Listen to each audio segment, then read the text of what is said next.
નમસ્કાર દર્શક મિત્રો, તાપી જિલ્લાની સૌથી વધુ લોકચાહના મેળવતી સમયક્રાંતિ ન્યૂઝ બુલેટિનમાં વિગતવાર સમાચારો નિહાળો।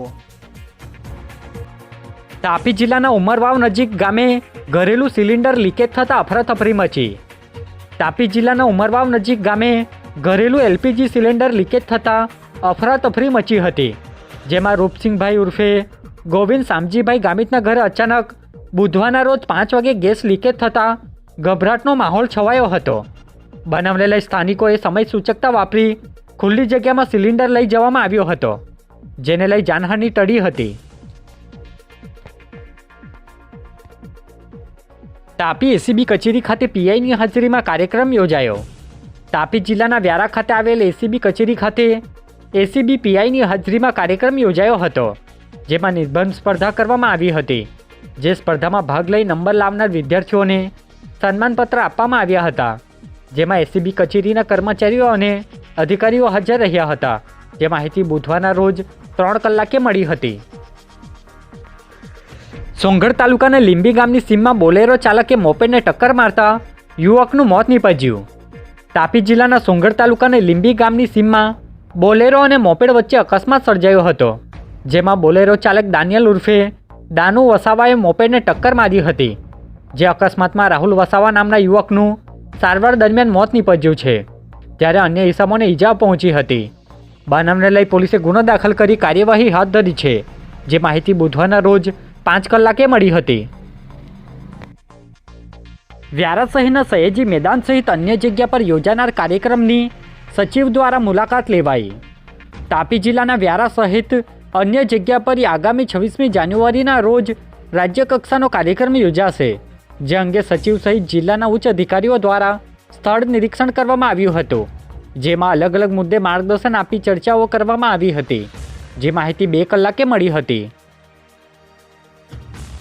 સોંગઢ તાલુકાના ઉકાઈ ડેમના ફુગારામાંથી વાંકાનેરના 20 વર્ષીય યુવકની લાશ મળી આવી। તાપી જિલ્લાના ઉકાઈ ખાતે આવેલ સિલેટ વેલ નજીક ડેમના ફુગારામાંથી 20 વર્ષીય યુવકની લાશ મળી આવી હતી, જેમાં બારડોલી તાલુકાના વાંકાનેર ખાતે રહેતા મિહિર પટેલ બારડોલી જાઉં છું કહીને ઘરેથી નીકળ્યો હતો, જેનો મૃતદેહ મળી આવતા ચકચાર મચી છે। બનાવને લઈ ઉકાઈ પોલીસે કાર્યવાહી હાથ ધરી છે। જે માહિતી 4 કલાકે મળી હતી।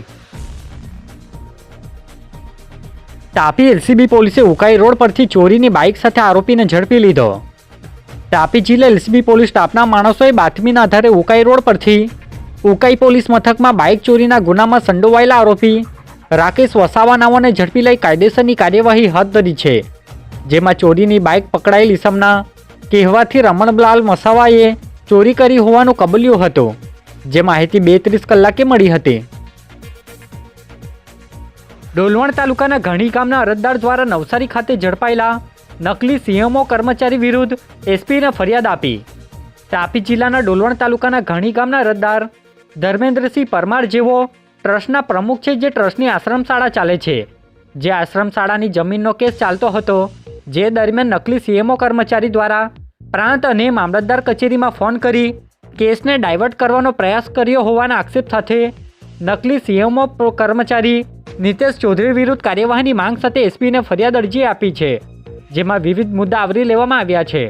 જે માહિતી 4 કલાકે મળી હતી। ઉકાઈ ખાતે આવેલ બીએપીએસ હોલ ખાતે મહામહિમ રાજ્યપાલની હાજરીમાં કાર્યક્રમ યોજાયો।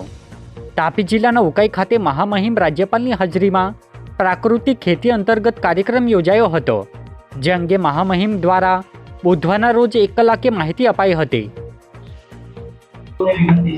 हम भारत के माननीय प्रधानमंत्री जी का आभार व्यक्त करते हैं कि उन्होंने पिछले 25 नवंबर को राष्ट्रीय प्राकृतिक कृषि मिशन का शुभ आरंभ पूरे देश में किया है। उसके पीछे उनका उद्देश्य है कि भारत का किसान समृद्ध हो, हमारी धरती माता उपजाऊ बनी रहे, जल का संरक्षण हो, लोगों को अच्छा स्वास्थ्य मिले, किसान की आय बढ़े। इसके लिए प्राकृतिक खेती को पूरे देश में युद्ध स्तर पर आगे बढ़ाने का निर्णय लिया है।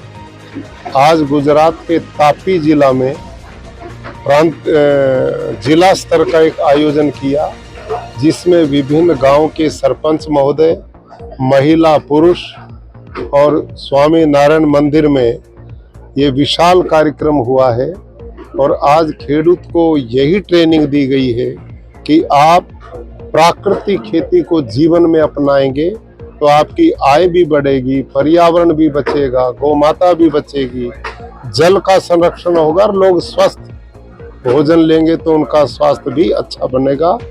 अब ये मिशन जो पिछले कई वर्षों से गुजरात में चलाया हुआ है, माननीय मुख्यमंत्री, कृषि मंत्री, कृषि विभाग, हमारे डीएम, डीडीओ सब इस मिशन में सहयोगी बने हुए हैं। નિઝર મામલતદારને એમડીએમ શાખાના કર્મચારીઓએ વિરોધ નોંધાવી આપ્યું આવેદનપત્ર। નિઝર તાલુકાના એમડીએમ શાખાના કર્મચારીઓએ આજે તાલુકા મામલતદાર કચેરી ખાતે ભેગા થઈ એક આવેદનપત્ર આપી રજૂઆત કરી છે, જેમાં સેન્ટ્રલાઇઝ કિચન દ્વારા ખાનગી એનજીઓને સોંપવાનો વિરોધ નોંધાવી અલગ અલગ મુદ્દે રજૂઆત કરાઈ હતી, જે બાબતે એમડીએમના ઉપપ્રમુખ ભાસ્કરભાઈ સાંજે 4 કલાકે માહિતી આપી હતી। આજે બુલેટિનમાં બસ આટલું જ અને સમય ક્રાંતિ ન્યૂઝ ચેનલને લાઇક, શેર, કોમેન્ટ્સ અને સબસ્ક્રાઇબ અવશ્ય કરી લેશો, જેથી કરી તમને તાપી જિલ્લાના સમાચારોની અપડેટ મળતી રહે અને મને રજા આપશો। આભાર। જય હિન્દ, જય ભારત।